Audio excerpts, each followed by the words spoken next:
Our next presentation will be presented by Professor Samra Bashir. Dr. Bashir is she's a professor at the Department of Pharmacy at the Capital University Science and Technology in Islamabad in Pakistan. Dr. Samir will share with us her experience and talk about the comparison between the pharmacoeconomic curriculum from the international experience. Please join me to welcome the professor.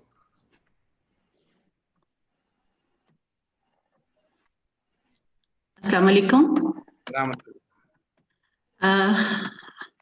I'm sure that I have properly shared my screen and the audience is able to see the slides. No, we can't see you. Okay. Yeah, now. Now it's okay? Yeah, please share. No, this is the.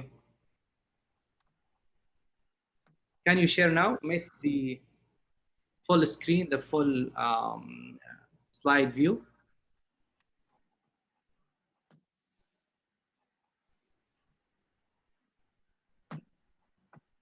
Okay, can you move? Okay, yes, sure. Thank you very much for inviting me to this fourth Pharmacoeconomics Masterclass. It is my pleasure to join Global Healthcare Activities Academy and to be the part of this activity.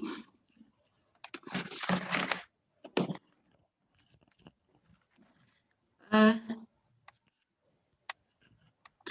topic of this talk is comparing pharmacoeconomics curriculum with practice, an international view.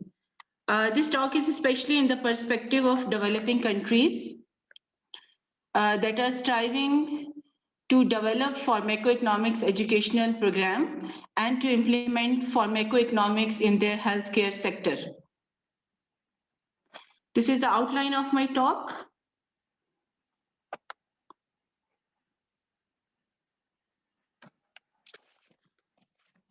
So first, why to study pharmacoeconomics?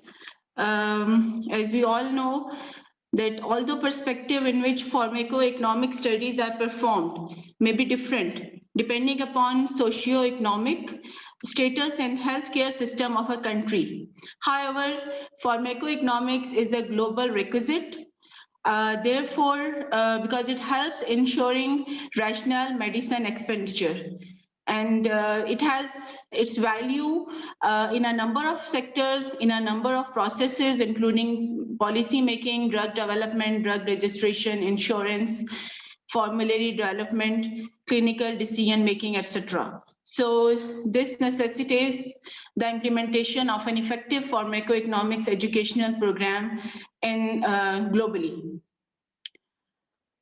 Studies have actually highlighted critical components that are ought to be present in place before the full potential of pharmacoeconomics can be realized.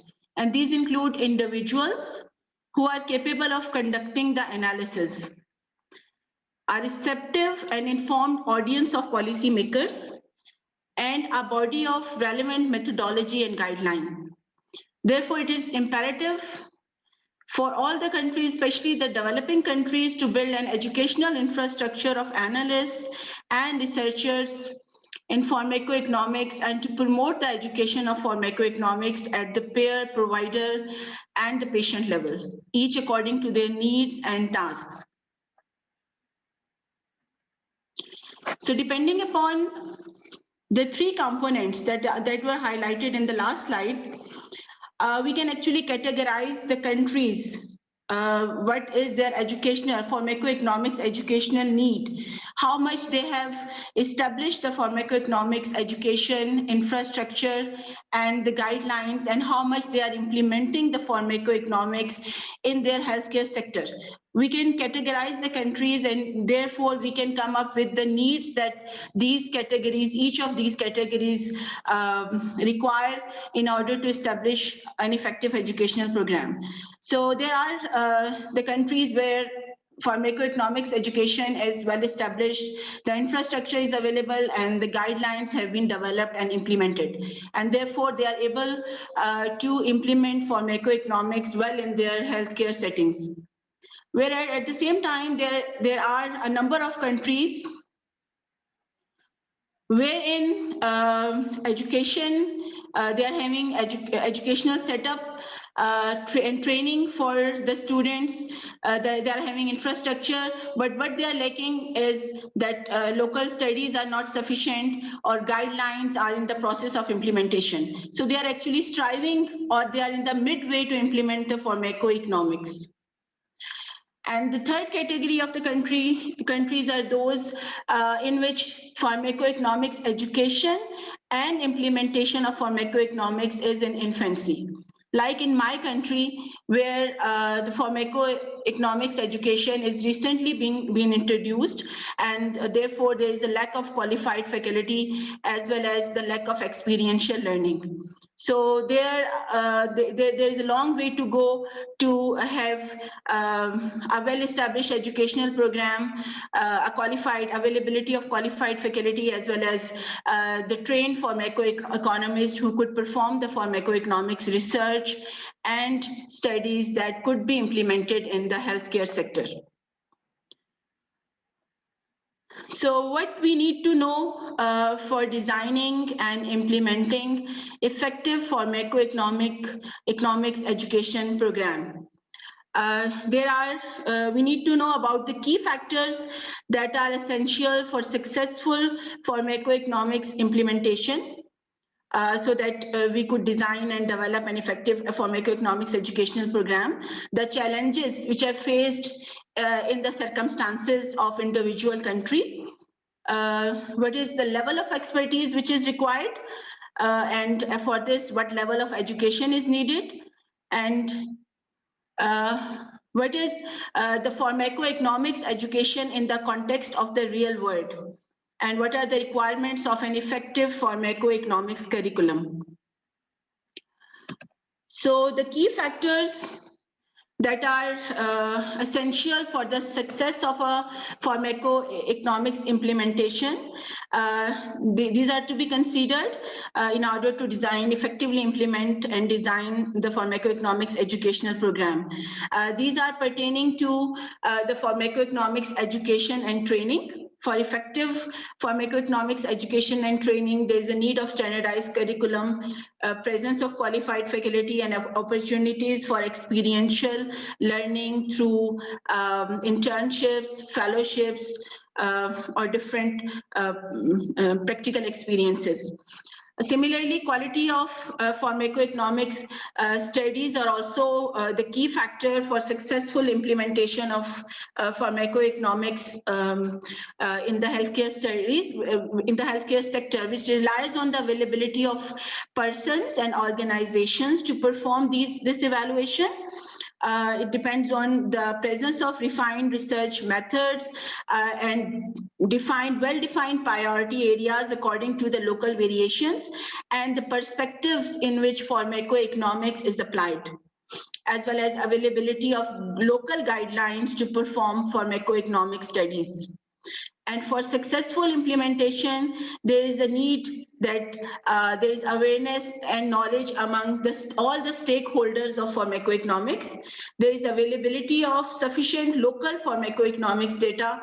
The quality of pharmacoeconomic studies is excellent, and there is availability and requirement of pharmacoeconomic studies in decision-making processes, as well as what kind of healthcare system is prevailing and what is the socio-economic status of a country. This is also very important in successful implementation of the pharmacoeconomics data to the healthcare sector of any country.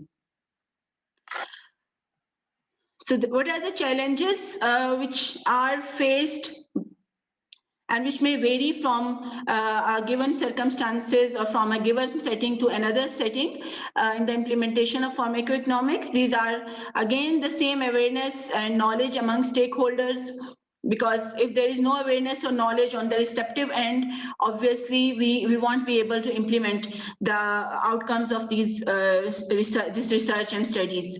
There should be availability of sufficient local pharmacoeconomics data. Regulatory status of these studies also merit also a prerequisite for successful implementation and availability of qualified person. And the other challenge or barrier is which is being faced by the developing countries are inappropriate prescribing and drug utilizing practices, because these are additional economical burdens on the countries, which are first to be faced and first to be settled before going in any pharmacoeconomics research, extensive pharmacoeconomics research, like the practice of polypharmacy, irrational use of antibiotics, injectables, expensive brands, inadequate quality of generics, inadequate patient education, and drug labeling, etc.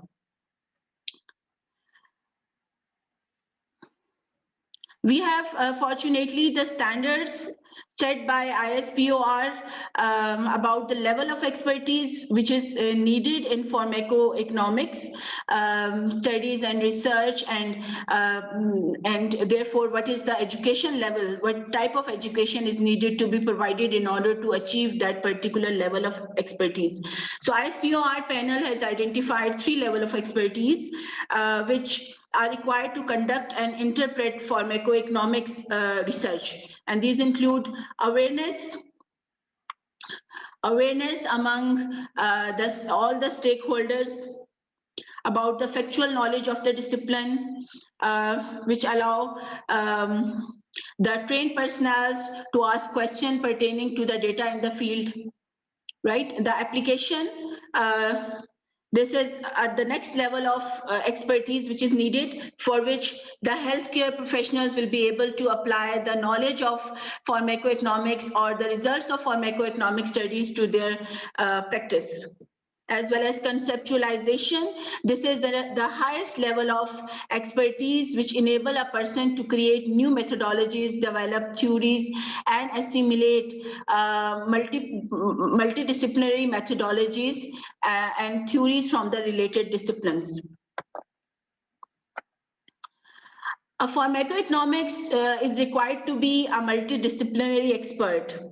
Okay, this aspect should also be implemented in a successful educational program, because pharmacoeconomics, beside being a pharmacoeconomist who has a primary focus on evaluation of economic issues of pharmaceutical products and services, is also a socio-economist, because he looks not only at direct costs of the therapy, but also intangible and societal benefits.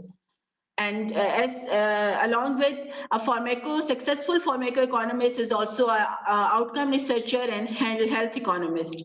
So this requires the educational program to impart skills among the trainers and the students from multiple disciplines, including economics, ethics, epidemiology, health services research, medicine, nursing, psychometrics, sociology, and statistics.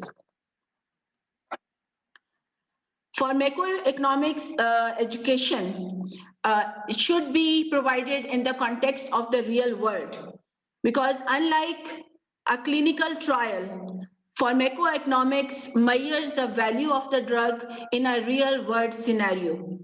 Therefore, these variables, a number of variables must be considered in order to provide pharmacoeconomics education in the real world scenario, which include the healthcare system of a country.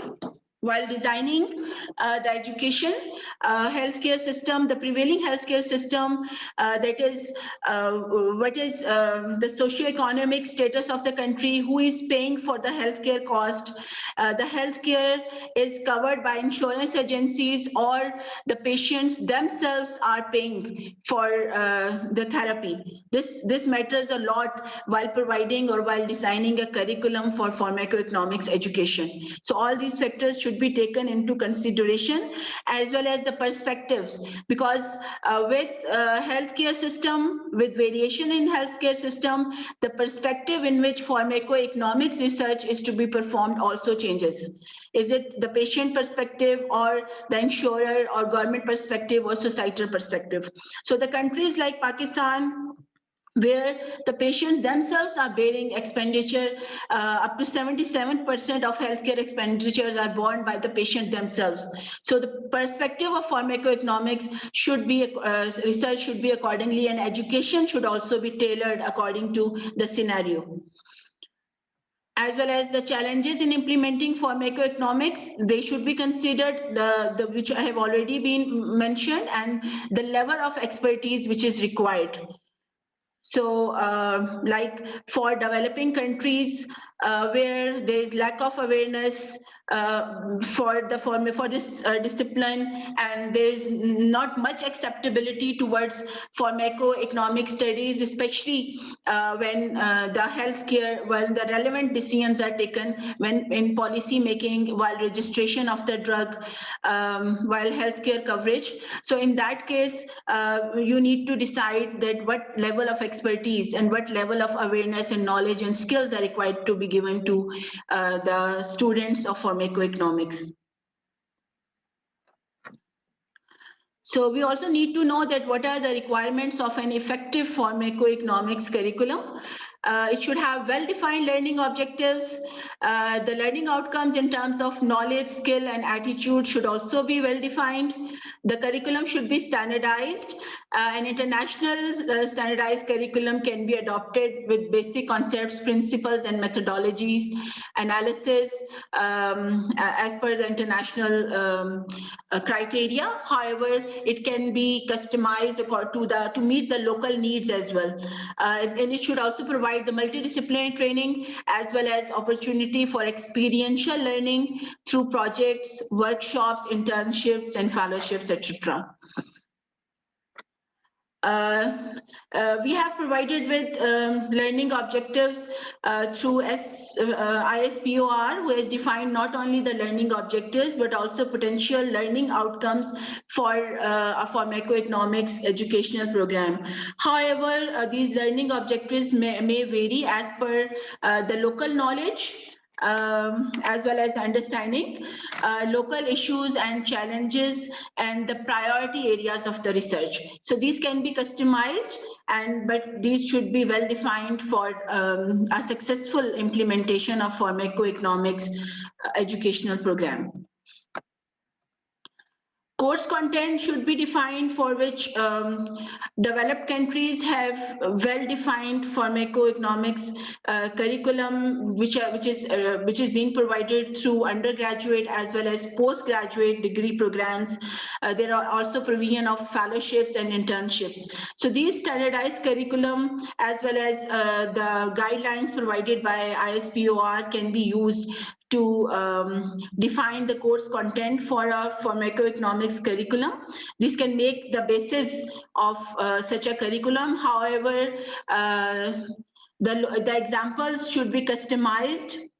The training and the further training and examples and practical learning should be customized to relate with the local circumstances, such as what is the cost, healthcare cost, what are the resources available, the demographics, the cultural differences, state of economic development, clinical practice pattern, healthcare system, insurance or healthcare coverage, and healthcare seeking behavior, as well as the patient expectations.